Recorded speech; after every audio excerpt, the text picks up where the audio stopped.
Hi guys, welcome to my channel. So I'm going to do a little chit chat video with you today. A lot of you have been asking me about my work experience at H&M and how this came to an end. So today I'm actually going to spill the tea.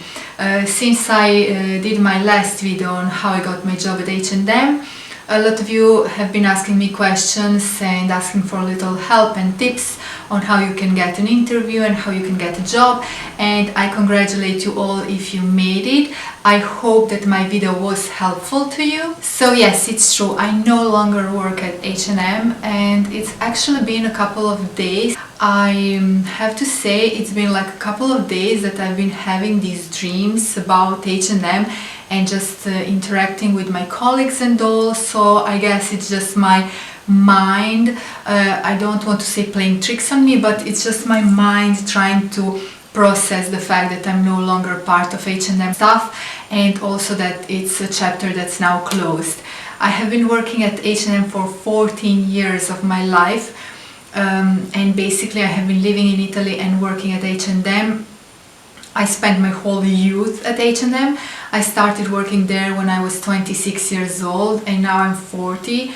So it's been quite an emotional journey having to end this. I always worked as a part-time sales assistant and I was always working on weekends. It's just how my contract was, Friday, Saturday and Sunday.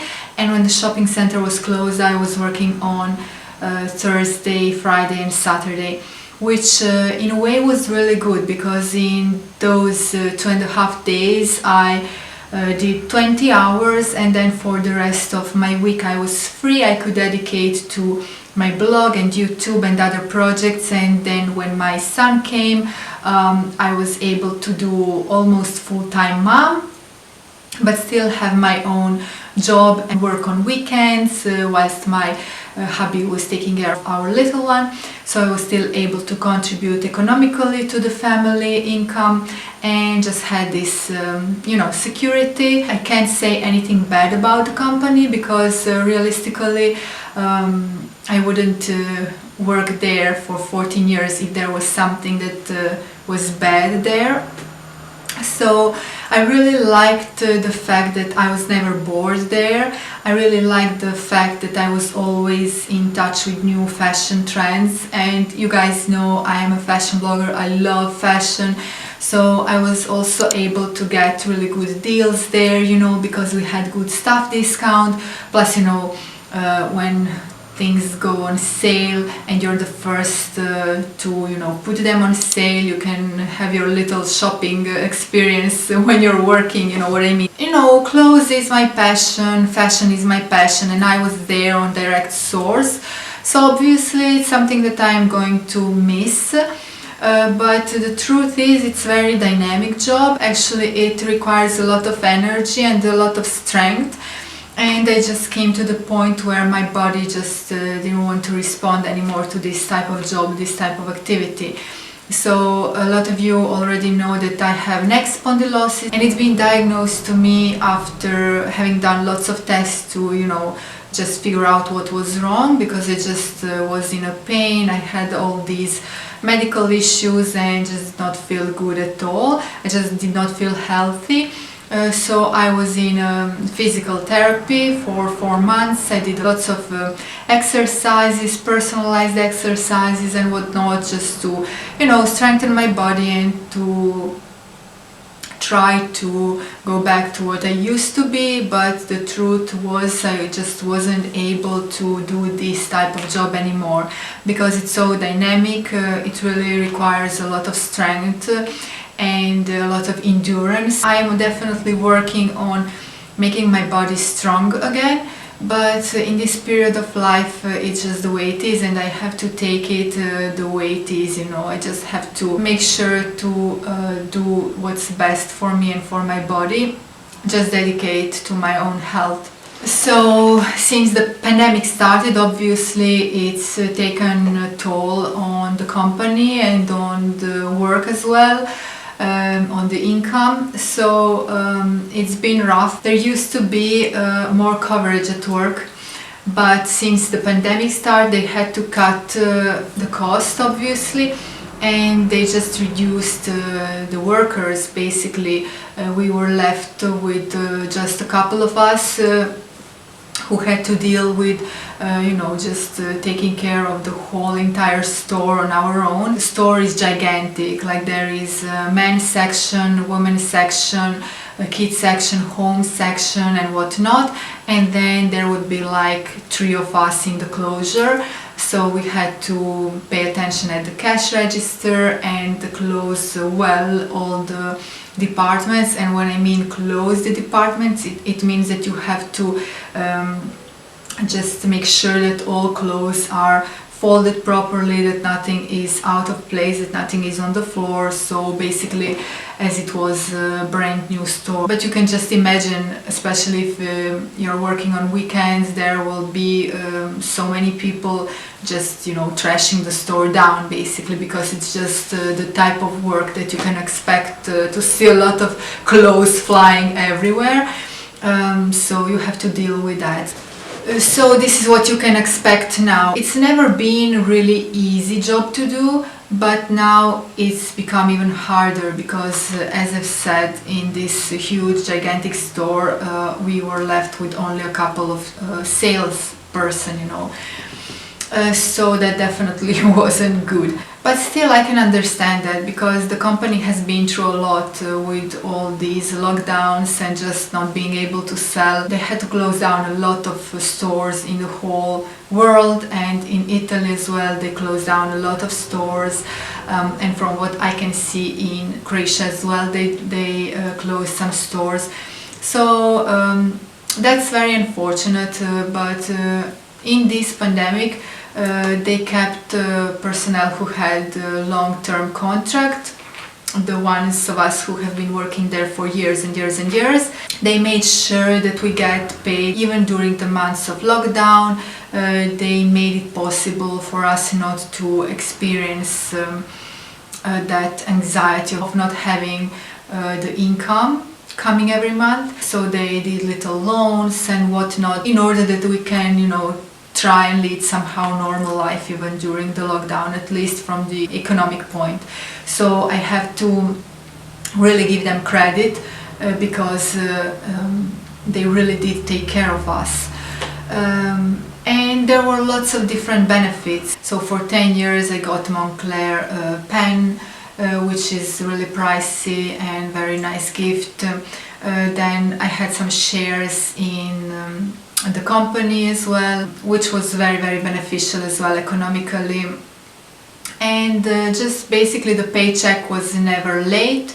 It was always on time and sometimes even earlier than it's supposed to be. So that's a very, very big plus, especially in these difficult times, right? What basically ended my career at H&M is the fact that my back just couldn't take it anymore.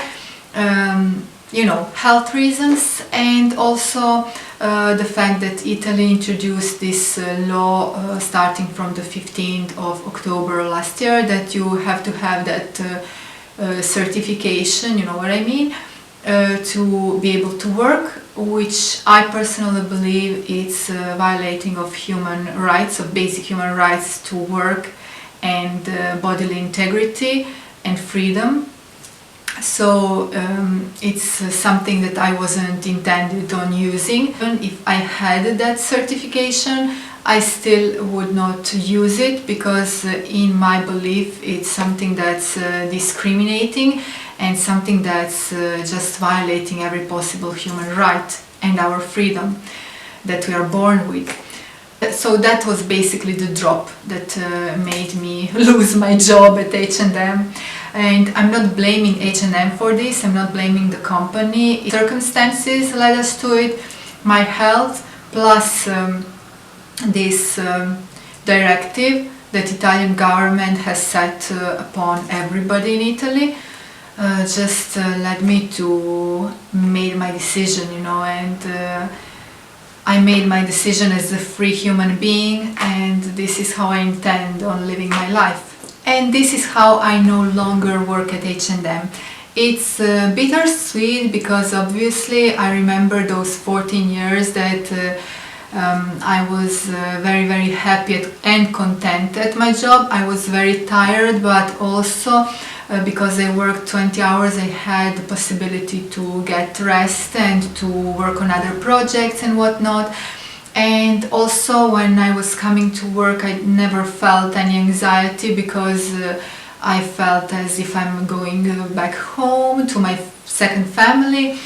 But then honestly some people really let me down because they are promoting, you know, the fact that we are all great family and whatnot, that we take care of each other. But then when I got sick and I was on leave for more than 4 months because I had this neck spondylosis, which, you know, just caused me a lot of different problems. I could talk about it in another video, it's not subject for this video, but honestly only like 2 people from the entire store asked me how am I doing and what's up with me, which really surprised me because I found out that a lot of them actually thought that I took sick days of work because I don't like to wear a mask at work and because I have some, you know, back pains. But it was so much more than that. I honestly thought I wasn't going to make it until the end of 2021. This is how I felt, like this is how literally my body felt, and I was really fighting. But you know, nobody of my extended big family cared. So this is what really hurt me because I am emotional that way.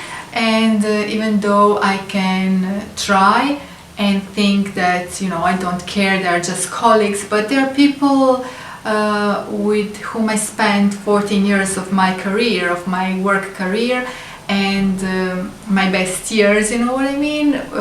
With those people I laughed, I chatted about things, you know, I spent a lot of hours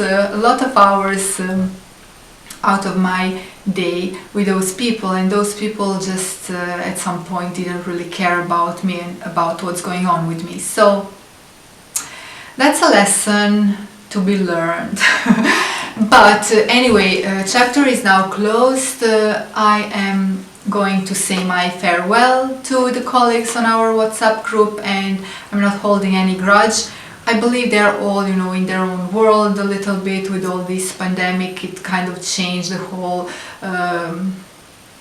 situation. The pandemic changed everything and changed personal relationships and friendships. So I can find some understanding in the way they behaved. But you know, other than that, I can say that my work experience at H&M was nice because it's a Swedish company and they have some really nice you know, values that they promote. They are very focused on creating a nice atmosphere, work atmosphere, and teamwork. Teamwork is so important. Teamwork is one of the highest values of H&M.